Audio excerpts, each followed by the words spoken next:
Greetings from Atlantic City and hello from the Daily Dad.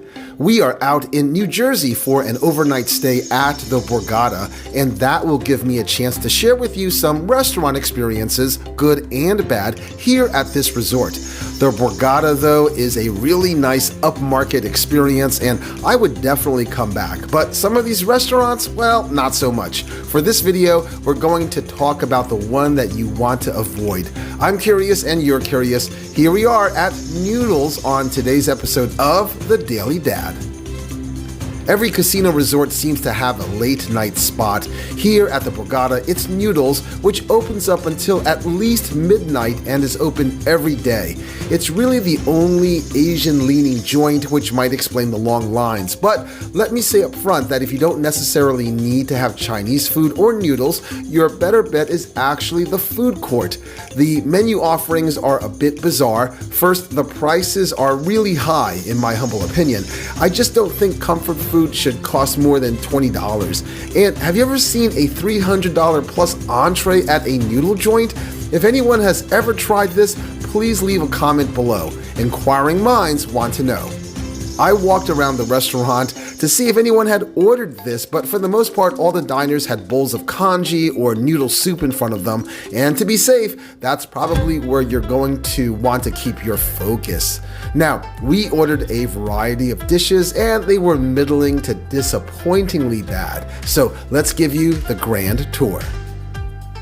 Congee, or rice porridge, and the wonton soup were as expected, so these are your safest bets, like blackjack that pays 2-1 on a natural 21 and where the dealer must hold on a soft 17. The Daily Wife said her congee was simply okay. The Daily Sun said his wonton soup was fine. These two dishes shouldn't be very hard to make. Congee is basically rice and water with some salted meat. The other is basically wontons and chicken broth. It's very much what you see is what you get. Riskier choices include the dandan mian and the beef noodle soup. The Daily Daughter thought the flavor and consistency of the dandan mian was okay, but that the portion was really small for the price.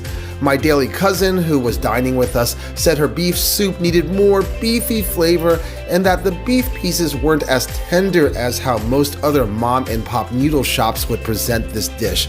Neither would recommend their dishes.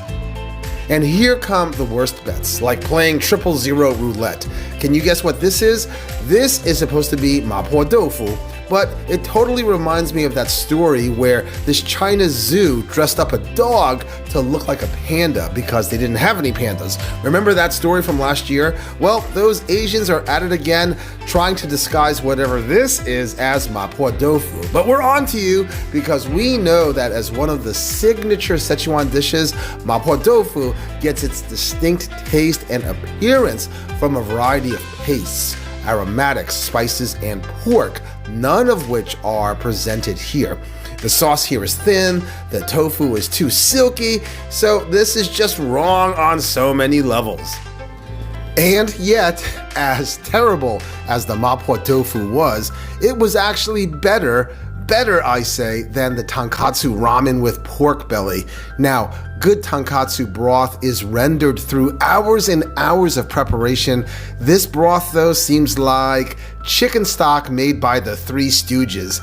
And the pork pieces are flavorless with no evidence of any umami life. It's dead on arrival.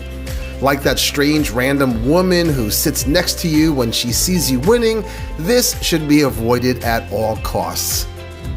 So, after having a chance to try several of their offerings, I think you'll actually have a better chance of coming away a winner playing Caribbean stud poker. Some restaurants are rave-worthy. Noodles at the Borgata, though, is rage-worthy. Oh man, this place is a sucker bet. Hey, this is the Daily Dad reminding you to try new things and to be happy.